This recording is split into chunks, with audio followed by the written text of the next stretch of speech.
You don't want none! You don't want none! What's going on, Tar Heel Nation? It is your favorite North Carolinian, Russ the Tar Heel, and welcome to the men's department of Carolina basketball. And in this huddle, baby, we're going to talk about another huge blue-blooded battle, man, between the University of North Carolina and the University of Kentucky, man, in Rupp freaking Arena, baby. First legitimate home game of the Tar Heel season, man. This is a big one. It's a game that should be played every dadgum season. Now, North Carolina held firm at number 16 in the updated top 25 rankings after dropping their first game of the season to a really tough Michigan State team down there in Florida, while Kentucky moved up one spot to number 18 after a 50-point win over Tennessee Tech. Now, interestingly enough, Carolina and Kentucky have that same Michigan State team as a common opponent. Heels lost by 16, Kentucky lost by 17. So this one is going to be shaping up to be a really good one. Now the Heels lead the all-time series against Kentucky 25-18. However, the Wildcats have won the last two meetings. The last time that these two teams met was an 87-83 victory by Kentucky in the 2023-24 CBS Sports Classic. Despite R.J. Davis's 27 points and Ryan Cormack going for 20 himself, it wasn't enough to stop the Wildcats, who had four players in double figures, to include a 36-14 bench scoring advantage. But let's look at the tail of the tape in this year's matchup. Points per game, 83.3 for Carolina, 89.9 for Kentucky. Points against, 65.7 for Carolina. UK is only giving up 63.1. You see the field goal percentage.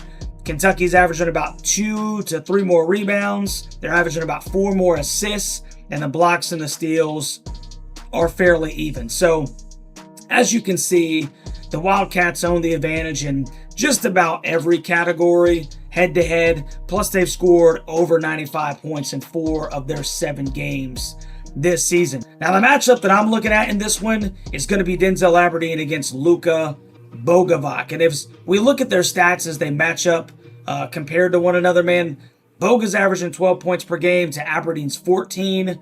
Boga's only averaging 2.6 rebounds per game to Aberdeen's 4.3.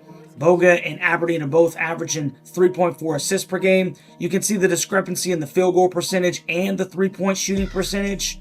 And Aberdeen even has the edge from the free throw line. I think that it's pretty safe to say that we know what we're going to get from Caleb Wilson and Henry Vasar on a nightly basis. One thing that we don't have at Carolina right now is an issue on the low blocks, at least starter-wise. The question is going to be, can Luka get these numbers up, man, and provide some kind of firepower from the perimeter, like consistently? We've got to generate some offense from the perimeter. Our teams are going to continue to sag. They're going to continue to double C-dub down on the block / baseline area, man. They're going to continue to condense that defense on Vasar when he's in the middle. We have got to consistently strike from 3 to keep pace in this one. Evans has not been consistent enough. Luka has not been consistent enough. Now, I think this is going to be a tremendous test for our Tar Heels. The Cats have played pretty well in their last 2, man, with an average combined victory of 46 points. And you know the Rupp Arena is going to be daggum rocking. It's going to be sold out, to watch Kentucky play Carolina. Couple that with the fact that this is Carolina's first true road game of the year, man. This is 100% going to be an uphill battle. Carolina's currently a 7.5-point dog, and the matchup indicator gives the Kentucky Wildcats an 86.2% chance at beating the Heels in this one. And until they show me something different in the absence of Seth, to be completely honest with you, those numbers don't surprise me. Seth really makes this team different. And I think that the Heels, if I'm being completely honest with you, are going to drop another one that maybe the game is a little bit closer than the final score indicates.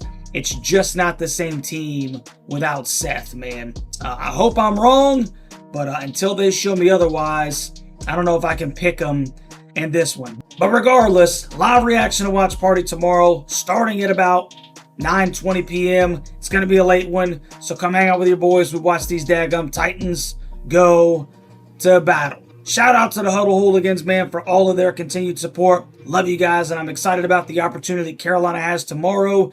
If you would like to help support this channel, consider becoming a member of the Huddle Hooligans today by finding that join button down below. It would be greatly appreciated, man. Worst case scenario, I need everybody from Tar Heel and Wildcat Nation to subscribe to the channel and hit that dadgum like button, man. And we'll catch you on the next one, baby. Go Heels.